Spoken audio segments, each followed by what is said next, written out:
আন্তরিক শুভেচ্ছা, ধন্যবাদ। আপনারা এত বৃষ্টির মধ্যে আসছেন। আমি আসলে আপনাদের ভালোবাসায় আজকে বাকরুদ্ধ।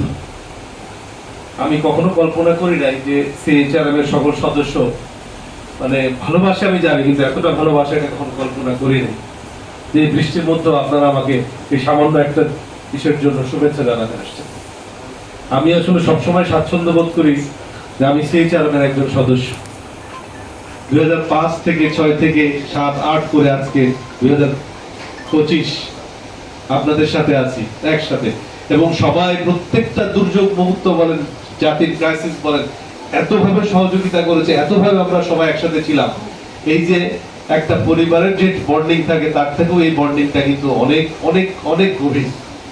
আমি জানি যে সিএইচআরএম এর প্রত্যেকটা সদস্যকে যদি আজকে বক্তব্য দেওয়ার সুযোগ দেওয়া হতো তাহলে তারা প্রত্যেকেই অনেক অনেক কিছু বলতে পারতো, অনেক বলতো।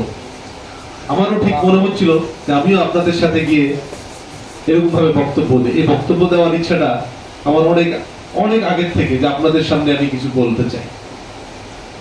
আপনারা সবাই, আমি আসলে মনে করি যে এখানে কেউ স্যার কিংবা কিছু না, আমরা সবাই ভাই বোন, বিভিন্ন সময় বিভিন্ন জন দায়িত্ব পালন করছি। আমি সবসময় মনে করি যে সংগঠনের একজন সদস্য সে চেয়ারম্যান নয়, সে চেয়ারম্যানের উপরে। এটা কোনো পদ না, এটা একটা দায়িত্ব।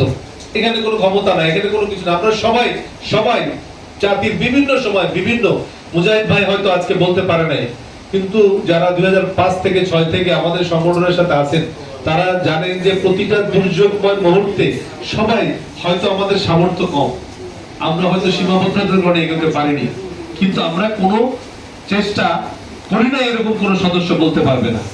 আপনি এই যে বলে গেল একটু আগে যে আমরা রোহিঙ্গাদের জন্য আমার বোনেরা কিভাবে সেই মানে হুলিয়া মাথায় নিয়ে সেই সময় যে কোনো সময় আমরা যে কোনো অবস্থার মধ্যে পড়তে পারতাম, চারিদিকে তখন আর্মি বিডিআর সমস্ত ঘিরে রেখেছে, তার মধ্যে গিয়ে কিভাবে গোপনে তাদের ঘরে গিয়ে সাহায্য দিয়ে আসছে।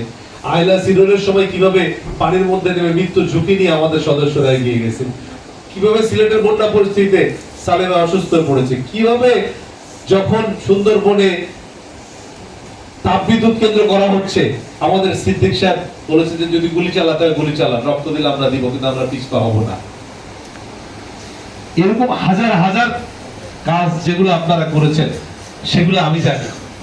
সেই হিসাবে আমার অবদান শুধু আপনাদের সহযোগী, আমি আপনাদের সাথে ছিলাম। কাজেই এই সংস্থার আমার প্রতি যে ভালোবাসা জানাইছেন, আমি এই ভালোবাসার জন্য আপনাদের কাছে কৃতজ্ঞ।